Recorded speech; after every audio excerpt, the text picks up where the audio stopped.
Hello, I'm Sam at Heritage Audio here in Madrid, Spain, and today we'll be going over the different features and connections of the SILVERR 47, a 2-channel all-tube mic preamp.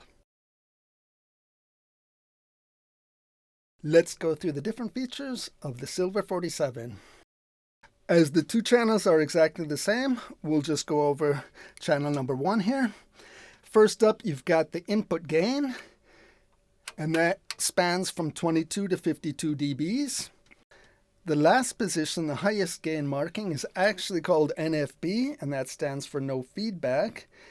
And what that does is not only is it the highest gain setting at 52 dBs, but it also eliminates all the feedback from the signal, therefore actually creating a total harmonic distortion of up to 10 times more, which really produces some of the creamiest valve preamplification you'll ever hear. Really nice setting, but be careful because it is very hot and juicy. Then you've got that attenuator, and that goes from fully open all the way to fully closed. And this is really nice because depending on how hard you're hitting the signal and how much you're amplifying it, you've always got the option to reduce the output so you don't overload the next piece of gear in your chain. And what's also interesting about this output control is it's positioned within the circuitry not only after the valves but also after the output transformer. Therefore, it allows you to not only distort the valves but also to produce some saturation from the output transformer, which can sound really nice. Next up are the 4 buttons that are located directly below the output control. The first one is the pad, and that's minus 20 dBs. Next up is the 48-volt button, and that allows you to use condenser microphones. Then you've got the high-pass filter, and that's about minus 3 dBs at 80 hertz.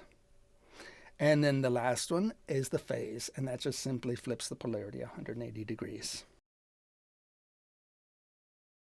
Now for the connections for the SILVERR 47.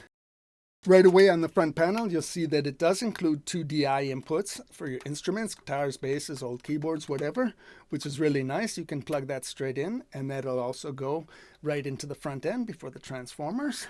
You can saturate your instruments very nicely there. Around the back, you've got the XLR inputs for the microphone and a line output, as well also on a TRS balanced jack, 1/4-inch jack output as well. Got a selector for the voltage. One thing that's really obviously worth mentioning is the fact that we've decided on 2 very specially selected tubes to complete the circuitry to create that special creamy saturated sound of the original unit. And just as important was the selection of the input and the output transformer. On the input side, we've selected a nickel alloy transformer, which is known for its complete frequency spectrum. So it doesn't knock off any of the high end. So when you're after that hi-fi classy sound, you can achieve that. Whereas on the output side, we've chosen a silicon steel unit, which is really known for and lends itself to its ability to distort and create harmonic distortion, which can really saturate in a really nice, attractive way. Okay, I hope that's cleared up any questions you might have about this unit. Nonetheless, you can always get in contact with us through our webpage.